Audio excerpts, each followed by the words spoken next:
Hey everyone, and welcome back to the channel. Today, we're diving deep into the intricate world of relationship astrology, specifically focusing on a challenging yet potentially transformative aspect, Chiron Quincunx Saturn in Synastry. Ever felt like you're constantly bumping up against a wall in a relationship, or like past hurts are sabotaging your present connection? That might just be the influence of this complex astrological pairing. Let's unpack what it means and, more importantly, how to navigate its challenges. Now, let's break down the key players. Chiron, often referred to as the wounded healer, represents our deepest wounds and, paradoxically, our capacity to heal others through those very wounds. Think of it like this. Imagine a doctor who specializes in broken bones because they themselves suffered a severe fracture. They understand the pain and the healing process on a much deeper level. Then we have Saturn, the planet of responsibility, limitations, and structure. Saturn is like the architect of our lives, setting boundaries and demanding we build solid foundations. But wait, there's a catch. When these two energies clash in a quincunx aspect, it creates a unique kind of tension. A quincunx, also known as an inconjunct, is like that irritating pebble in your shoe, not debilitating, but constantly nagging and creating imbalance. You're probably thinking, great, another astrological headache. Well, stick with me, because understanding this aspect can be a game changer for your relationships. Chiron Quincunx Saturn, therefore, indicates a fundamental struggle to reconcile our deepest inner wounds with the need for stability and structure in a relationship. It's like trying to mix oil and water, they just don't seem to want to blend. Now here's where it gets interesting. Karmic implications often come into play with this aspect. Think of it as unfinished business from past lives influencing the current relationship dynamics. Perhaps there are unresolved traumas or lessons that need to be learned together this time around. Imagine two souls who were deeply connected in a past life, but one betrayed the other. This betrayal created a deep wound in the betrayed soul, Chiron, and a sense of guilt and responsibility in the betrayer, Saturn.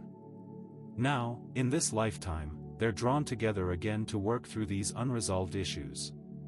The Chiron person in this aspect may feel constantly triggered by Saturn's boundaries and limitations, perceiving them as rejection or a lack of love. It's like the Chiron person is saying, "Why can't you just accept me as I am, flaws and all?" For example, Sarah, who has Chiron in Quincunx with Mark's Saturn, often feels stifled by Mark's need for routine and order. She sees his structured lifestyle as a personal attack on her free-spirited nature. On the other hand, the Saturn person may struggle to trust the Chiron person's commitment or perceive them as unreliable.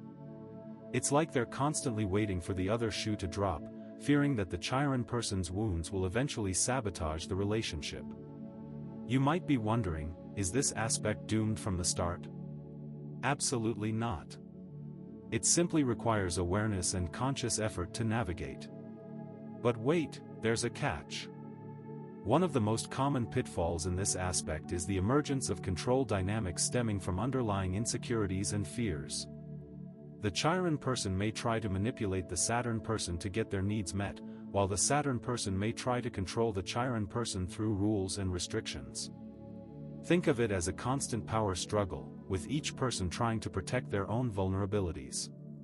For instance, David, whose Saturn is in Quincunx with Emily's Chiron, often finds himself micromanaging Emily's life, not because he wants to control her, but because he fears she'll fall apart without his guidance.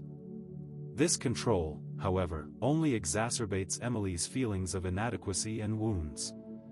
Open communication is challenging but absolutely essential for navigating this aspect.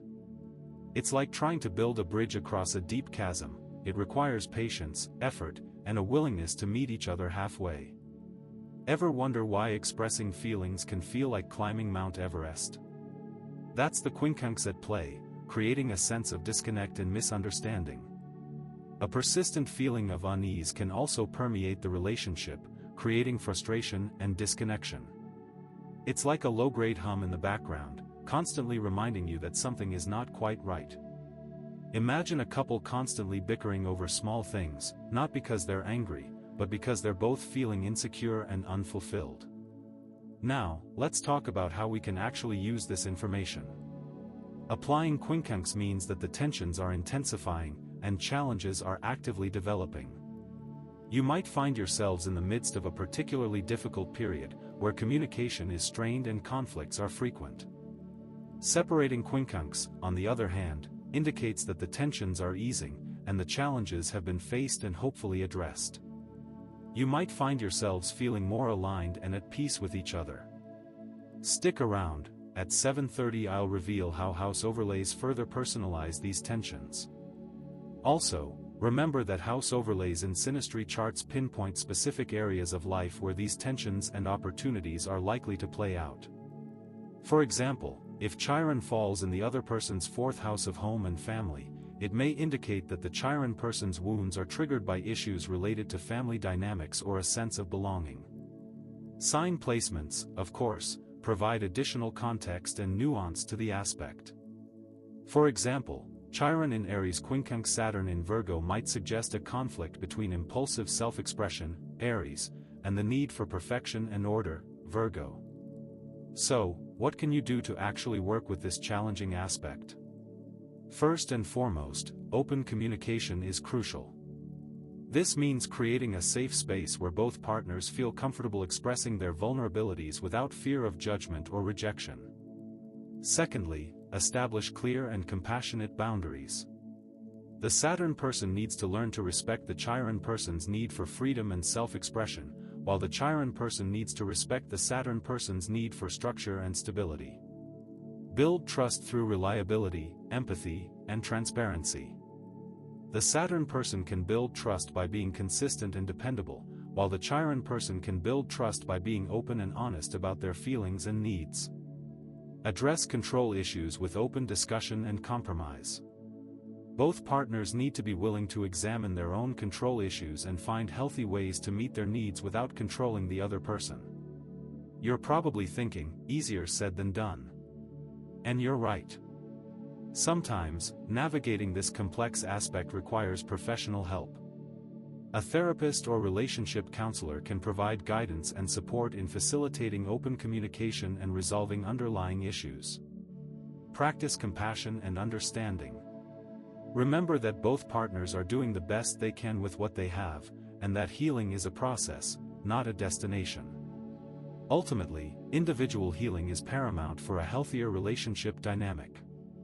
Both partners need to be committed to working on their own wounds and insecurities in order to create a more balanced and fulfilling relationship. In a nutshell, synastry charts reveal relationship dynamics by comparing birth charts, highlighting emotional alignment, communication styles, and shared goals. Dominant elements and planets influence the relationship's energies and tendencies. Synastry charts help identify strengths, weaknesses, and potential conflict areas. And as we've discussed, open communication, compassion, and commitment are essential for navigating difficulties. So, as we wrap up, remember that the Chiron Quincunx Saturn aspect in synastry is not a relationship death sentence. It's simply an invitation to grow and heal together. By embracing the healing process, fostering open communication, and practicing compassion, you can transform this challenging aspect into a deep and powerful bond. Before you go, if you found this video helpful, please hit the like button and subscribe to the channel.